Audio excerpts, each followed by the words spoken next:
Thursdays. This is a series that I do once a month, and I bring in stories of really inspirational, real life heroes that I just feel super inspired by, and I just want to bring their stories out into the world. And today we have Manjari Jaruhar with us. She is an incredible woman. I heard her speak when I was at the CXXO event, and I was like, we just have to bring this person on and like bring a story out. So, without telling the audience who you are, ma'am, can you just, I mean, I'm not going to introduce you. Can you just introduce yourself to the audience? Who are you, and why is it that I'm in so much awe of you? Thank you, Mugdha. Thank you so much for getting me on this live stream program. iThrive. I'm so happy that you selected me to be available on this channel today when you are doing so many innovative things. I did meet you at the CXXO meeting, and it was really good to hear your story before I heard mine and before the crowd heard mine. So, quickly about my background.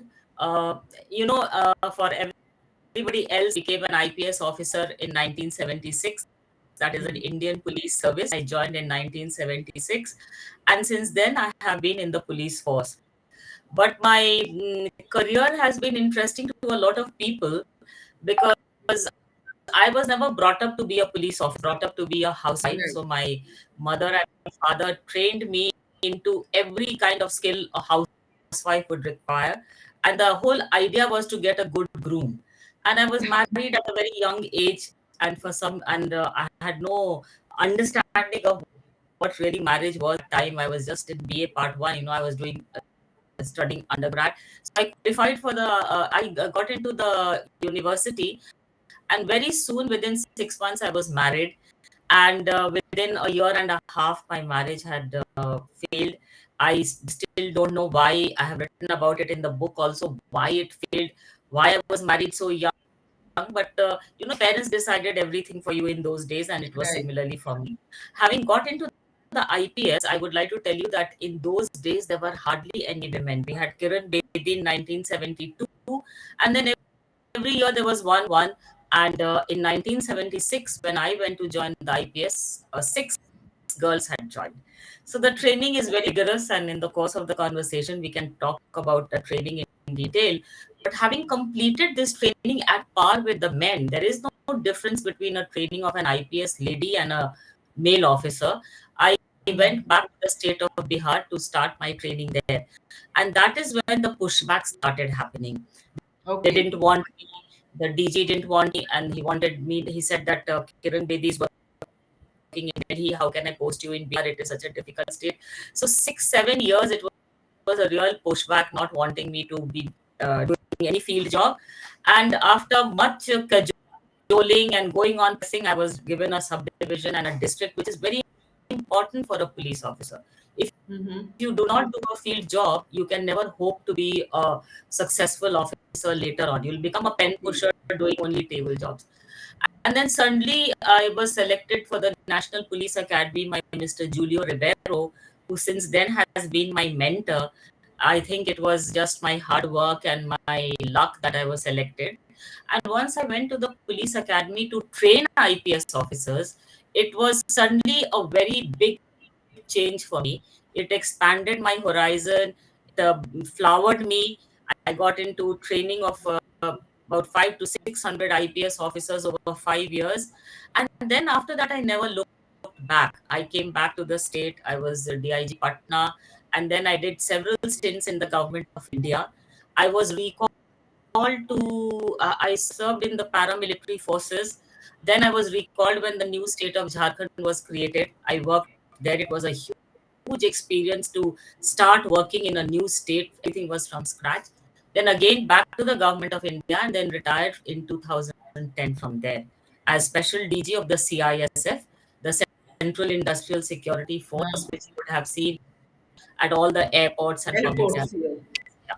And after retiring, I have not been sitting at home. I have continued to work. Until date, I work with full enthusiasm. I have not allowed my retirement in any way to hinder my enthusiasm for working. That's my story in a nutshell. Wow, that's quite an amazing story. For me, like the burning question has been like everyone's now talking about equality and patriarchy and dismantling the patriarchy and empowering women and everything. But 1976, how was it for you to kind of be in such a male dominated? It was entirely it still I think is pretty much male dominated as a profession. But at that time, it must have been a completely different scenario, right? Like women were not even expected to like wear uniforms and be out on the field. Yes, How you're was right. it for you? Like from that time where you actually decided to get into the IPS to becoming who you were, how was it for you? And I think that's also the origin of the book title, Madam Sir, like being Yes, in a yes, profession where there were mostly sirs. How was that yes. journey for you?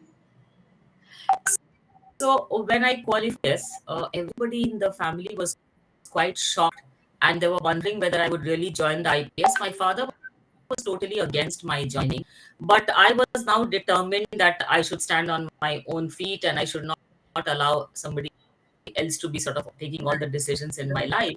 So when I went to the police academy, I was very pleasantly surprised that there were five other girls and they were as committed to joining the police and not as diffident as me. I was still not very sure whether I should stay or not stay. But Hmm. I must confess that at the academy, they treat you at par. They don't Okay. distinguish that, oh, you're a lady officer, so don't do this. You're a lady officer, how will you manage this? You are expected to do everything which the men are expected to do, because there is no change in the service condition or the service rules for men and women in the all India services. So everything, whether it was PT, parade, riding, shooting, indoor classes in law, driving, everything we were taught. Now, having competed over there, and let me tell you from the background with a broken marriage and all, when I came there, it was extremely exhilarating for me to be able to do all these things, because I had led such a sheltered life. I had never done any PT parade. So suddenly, I felt empowered. I felt that if others can do it, why can't I do it? And I must confess, the first they told me to take a round of the parade ground, I thought my whole system will come out and I felt like throwing up. And then by the next 2, 3 weeks, we started running with the men. We started doing horse riding. Horse riding was a challenge. First 2 times you went, you thought you'll be thrown off. I was thrown off also the horse. Wow, you were thrown Then, off a horse. Did you get yes, injured with it? yeah, and I broke my arm also. Oh my So, God. but they say that the minute you fall off a horse, immediately you have to go on it again. And that, I think, really built up your confidence and your sense of discipline and everything. And then when you come back to the state, you're right, my title of the book, the men are in shock. And especially in a state like Bihar, you just think of Bihar as a conservative state. So when the first time arriving in the secretariat, the Bihar secretariat, which is the what should I say, the fort of the bureaucracy, the entire building, people are staring at you, and the drivers, the oddlies, they are all curious as to who is this woman coming in a khaki pant and shirt.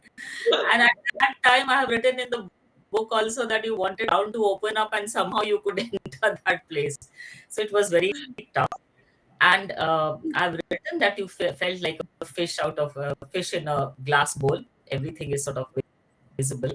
And realized that the men did not know what to call me, because there were only male police officers, you see. Right. Everywhere there were men. So they knew that they have to call me with some respect, and they normally would say Sir, Sahib, Hazur, or some such thing. So Sir was very common in Bihar. They Right. would call senior officers sir. So sir had to be there, but they realized that there is something missing. So on their own, they added this Madam Sir, and it stuck to all of us. So now you hear this word from many people. You hear this movie, Madam I Sir. think there's like a Netflix series also, no, Madam Sir, or something like that. Yes, and Netflix series, there are movies and all. But think of 1976, when there was no Madam Sir, and you just joined, and this is an epithet given to you. But It's so funny. yeah, but let me tell you, Mugdha, after the book came out, people have written to me, a lady IPS officers from remote corners, they came to know about this book. And they are saying that, Madam, for the sacrifices which the earlier generations made and you made, Madam has now been dropped, sir has been now dropped from the vocabulary of the staff, and we are now Wow. only madam. So I think that's a major, major achievement. That's a big win. That's amazing. I do Yes. have a copy of your book that I'd actually picked up at the CXO event, and I do have like an autographed version of it. But I've been Thank you so much. I really thought I'd finish it before our live, but it's a deep book, and it's taking Yeah, me time to go through it. So the I know other you've been busy. question, sorry, you said something. I said you must be busy also. It's not possible to read the book in one Yeah, go, isn't it? at any given point of time, I have six books that I have read little. So then I pick up one book and I keep finishing it. So, but I will finish this as well.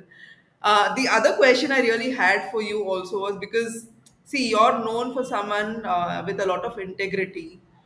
You've done your department based on integrity, right? And normally the profession that you're in, I mean, mainstream media, movies, all of that kind of portrays it as an inherently corrupt professional with no integrity at all. So how did you like? What was? How did that happen? Like, where did it start off? Like that sense of integrity, was it like inherent? Did you decide, oh, this is how I want to be, or was it just something organically that happened through your work itself? And was there any resistance to that, like from your team, from the people who are reporting to you also? That's a very good question, and in the present times, it's very contextual also. It is a fact that the police has a lot of bad image, and it is a question. But let me tell you, that is not that it is like that throughout.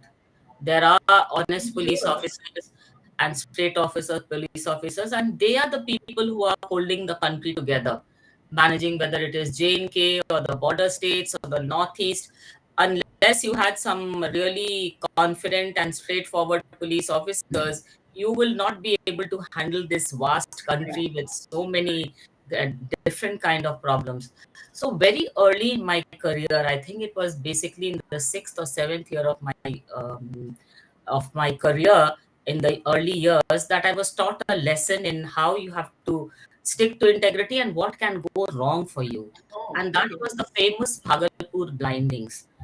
Okay. Many people have told me that my book is unputdownable and they are reading it whole night. And I wonder why it is not a mystery book. It's somebody's memoirs. So why Right. are the people reading it the whole night? And they say, we are always wondering what is happening with you? What is happening after this? What is happening? Because that is the way I have written incident by incident. So the first major incident which really set me on this path was the Bhagalpur blindings. I was still a young SP working in the CID and pen pushing job, only looking after files because I'm still asking that give me a district, and they're saying, where can we post you? How can we post you? And I'm persisting, and I'm still I have to still work, get my pay. So Right. one fine morning, the Bhagalpur blindings, of course, had taken place, and there was a huge hue and cry in Parliament, and the Prime Minister rings up the Chief Minister, do something, and then a commission of inquiry was established.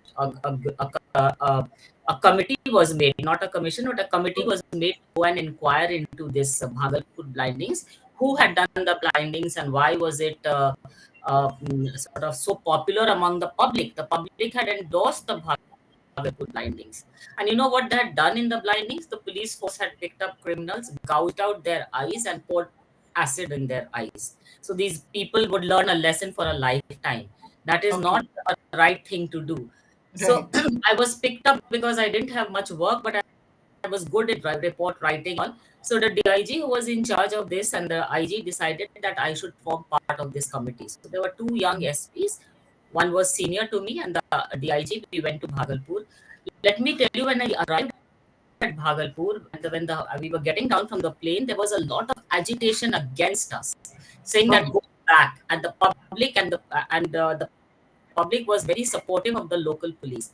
They said that they have done the right thing, and Oh, because of them, there is some peace in Bhagalpur. The criminals would be picked up by the police and sent to jail, and very soon they would come out jail and they would mm, commit crime. In fact, there was mm. one woman I've written in the book, also it is recorded, who had been raped in front of her family. Her breast had been chopped off, and there were many cases of this kind. There was one accused who used to cut the body in pieces and throw it in the Ganges. That was kidnap anybody for ransom, cut the body, put it in pieces, and he was the most dreaded criminal. And all these people had been picked up and gouged, their eyes had been blinded. And then the other part was that so many young officers had been trapped into doing this. And the records proved that they had done it. And we were inquiring into these police officers. That is the time it really dawned on me that this extrajudicial killings, doing things in a wrong way, is really not right, because the senior officers may escape, but it's the subordinates who get into this Who become the trap. scapegoats? Yeah. Yeah. So at that point of time, I think with the kind of politics that got involved, people telling my father all kinds of things and all, and I got really sort of committed to not getting into this trap ever. Whether it is good or bad for me, it would never be bad, but I thought that maybe I'll get transferred, maybe I will not be appreciated for what I'm doing, but I decided that I'll stick to my morals, I'll stick to my values. And when I Mm-hmm. joined as DIG Patna, there were also some attempts to sort of browbeat me that this is the way to control crime by bumping of people. I put a stop to it. And throughout my career, I have followed this, whether even dealing with women, sometimes Mm. it's a challenge. Women have suffered, and yet women take a stand in which they do all kinds of wrong things to implicate people. I have always asked to adjudicate. And Mm. people have said that, ma'am, you settle this case. This woman is alleging, but this man is innocent. Or sometimes the men are guilty and the women have no chance to speak. And I say that no, if some wrong has been done, we should punish whoever, whether it's a woman or a man. Right, right. We should look at them as an accused, not as a male or a female. So that has helped me, Mugdha. I have stuck to my credentials, and even now I don't mind calling a spade a spade. That's really so great to hear, and I am a little bit like that as well. I speak the truth. I say what's on my mind, and then Yes, obviously that's not always acceptable, right? And then yes, your people try to kind of keep you quiet, but it doesn't matter. I mean, we are here to do our work. yes, I agree with you. Another question, like you narrated these incidences, right? Like you actually come firsthand and like you've had firsthand experiences with evil. Like this is evil, right? Like just human Yes, beings being so horrible to each other. How do you then like? How do you not like have post traumatic stress disorder after like witnessing so much evil happening in the name of being just a human being? Like how did you deal with that? What kept you grounded? I think, Mugdha, the most important thing is to remain human. Right. It may be that many police officers go on the other way and they think that this is the way, macho way of handling things and all. My sympathy has always been, of course, with the victim, the person who is a Right. sufferer. But I've also felt sorry for the person committing that crime. What compelled him to behave like this? Like Exactly. youngsters getting into dacoity or killing somebody. I do ask. It is a fact that I don't say lock up karo, jail bhejo isko. I try and spend 2 minutes to understand why they have done something so heinous and gruesome. And yes, it is poverty. Poverty has Yeah. led people to into compelling situations. But young boys and girls also do a lot of wrong things because parental upbringing has not been there. They have not been told what is right and wrong. They are So neglect. growing up in an atmosphere where they are living in some squalid conditions. They have picked up bad language. They have no respect for women. They don't have any respect for young children. They do all kinds of things to them.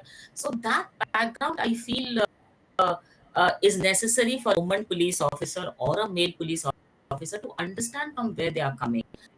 And I do spend 2 minutes on them and tell them that, look, you could have led a better life. You needn't have done this. Do you know that education could have helped you? Like, where will I get educated? There is no school. They'll do these things. But we have to counsel them. That little bit of counseling is required.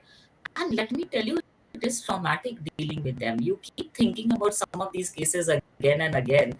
And Mm-hmm. riots which I saw at close quarters, I was on leave when the riots took place.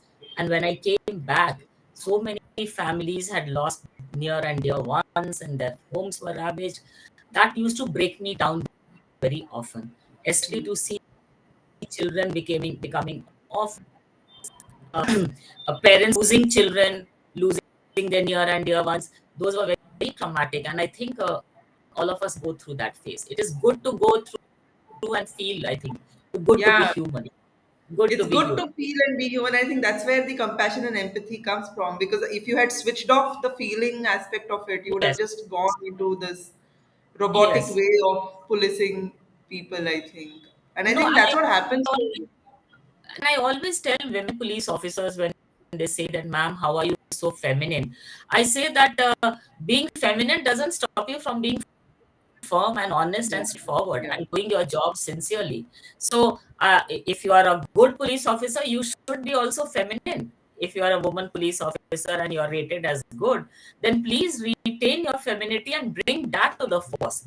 That is what is required instead of all the time being on I silent. mean, the world needs more femininity for sure. So, Yes, yeah, I think that's yes, pretty and good good advice that you. femininity. Yes, yes. Great. So this is a question I always ask everyone who comes on this particular show is what is it that makes you really feel alive? Because what we do at iThrive is our 3 month program, we call it Alive. People come to us with all sorts of diseases, illnesses, and we give them their life back, right? Like we work on it and they get life back and they feel alive. And like that's the reason why we call it Alive. So I just want to ask you, what is it that makes you feel alive? I thought about this question, and to me, I think what keeps me alive is people. Oh, And people are very important to me in the sense that I cannot sit at home like this and work the whole day. Even in need again. my job was like this. Today, people work. I see my younger generation, my son and daughter-in-laws and all, sitting and working in the room through 8 hours, 6 hours. They are working continuously inside a room with a screen. If I had to do that, I cannot do that. I need people. I need people like you to interact with. I was so happy at the No Ceiling Summit organized in Bangalore, where I met so many people and heard their stories. So even when I'm working in office, for a police officer, there is a time allotted to meet the public. Those Oh, were very important time for me. I would make sure that even if I'm doing some duty outside, I will come back to my room at 12 o'clock to meet this crowd and to interact with them, hear their story, and sort it out for them was a very big thing. Then when I left the field job and I came to higher positions, and there also I did not shirk from helping people even in the organization. hmm. Somebody has not got a promotion, somebody has needs to be transferred somewhere because the daughter has to be settled. So I'm a people's person, and I think that that gives me a lot of strength and happiness that I was able to listen to them and do something. Post It's so retirement, beautiful. and post retirement also, I have not allowed myself to get secluded and stay. I see my other friends, they have gone withdrawn, they don't mix with people. I don't Hmm. believe in that. I live in a colony. If there's nothing to do, I join the colony people. Like today, my biggest thing is to get involved in bringing up to improving the gardens in this colony, in the parks. The parks Okay. were neglected, so they formed a committee, and I volunteered. I said, okay, I'll join the park. And this morning, I was in the park from about 8 o'clock and sorting out with the manis and working with them.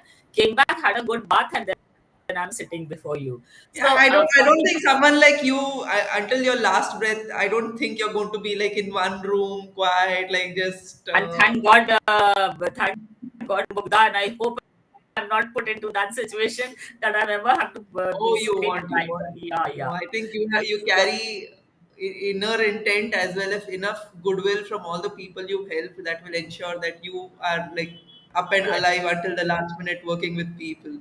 So the Yes. last question as we wind up is what is, because the name of the show is Transformational Thursday. I mean, your story itself is so transformational, but what is the most transformational thing that you've done in the recent past?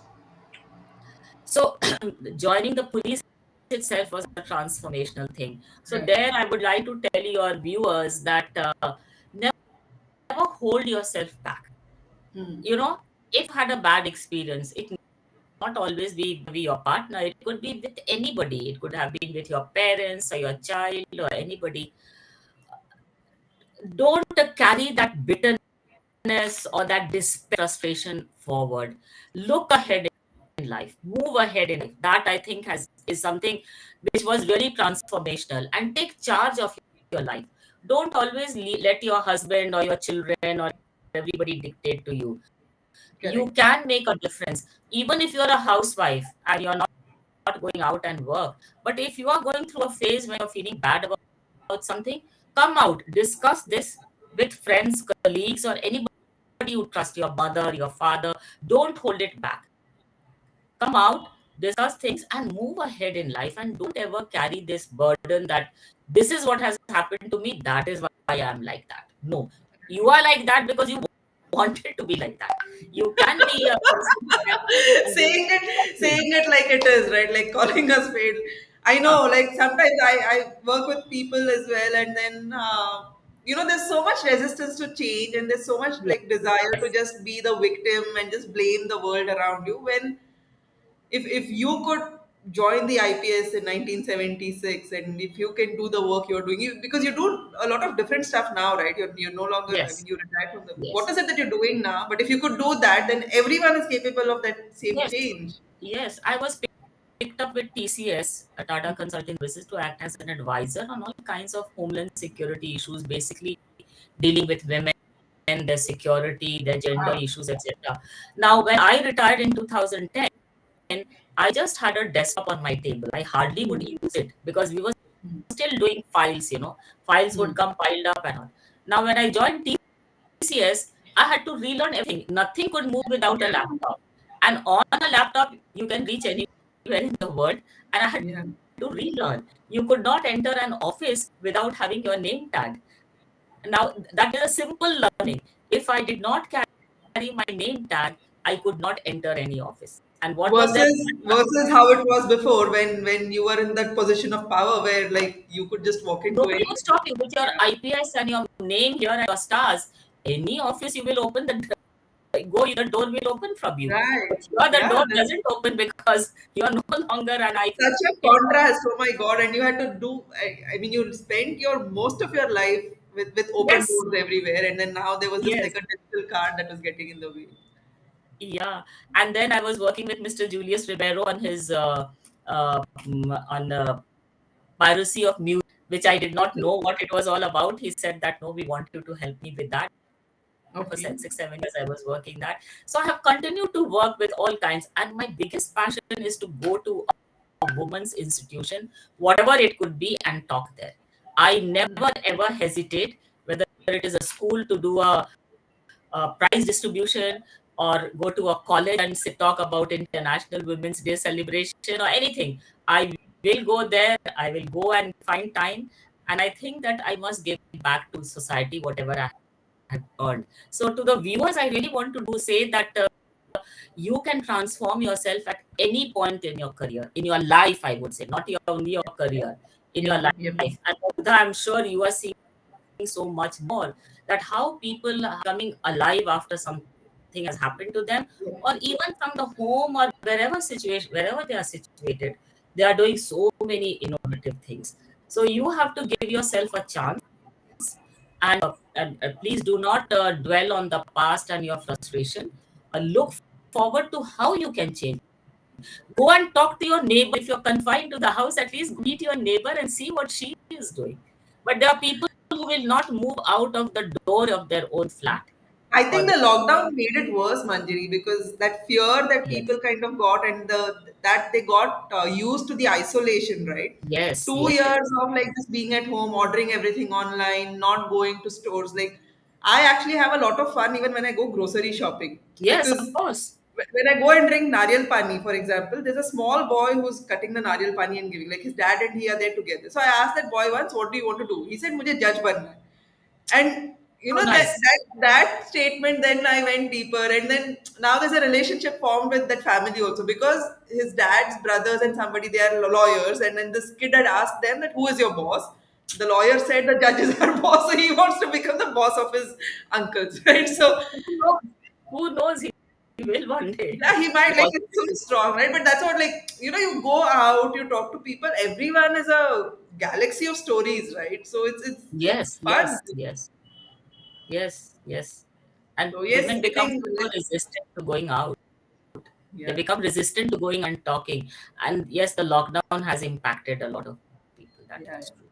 That is So absolutely that's true. why in office we have a very strict no work from home policy. We're like, if you want to work here, you come to office and work with us. Because for me, people are very important as well. And I get my energy from the team that's doing all of this together. So Yes, yes, I think yes, that's a brilliant point that you made that like just go out and meet people and uh, you can transform yourself at any point of time in life. Like yes, yes. age, gender, nothing is a barrier. Absolutely true. Absolutely true. All right. Thank you so much. It was so lovely talking to you. If people want to pick up a copy of your book, where is it? Is it on Amazon? How do they? Yes, It is it's on Amazon. available on Amazon, and in the big cities, it's available in the bookshops, I'm told. Oh, great, great, great. So, I've been guys, if you're told that watching this, it is already a bestseller on Amazon. Some friends have told me that they are putting a lot of reviews and all. awesome. And, No, so it has been. it is a pretty great book and it should be Thank on you. every bestseller list. So Thank guys, you. go pick up a copy of Madam Sir, the Madam Sir who paved the path for no more sirs, so that women officers will be called only Madam. Uh, Well said.